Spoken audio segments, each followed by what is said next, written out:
Энэ үтэтгнийг авснаас хойш одоо миний хөл моор тэгээд бүхэл юм өөр болсоо. 7 хоногийн дараа өөрийнх нь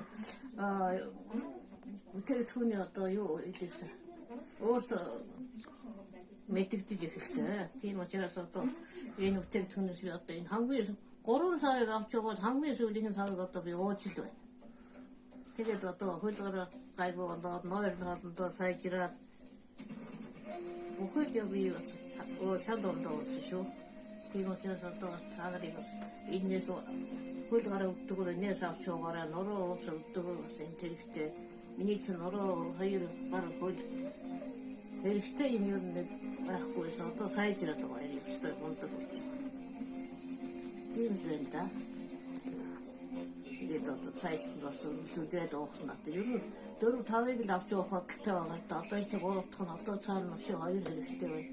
Тэгээд цааш нь харж байгаа одоо хэдий хэмжээнд сайн болох нь гэдгийг бас өөрөө бодоод л байж.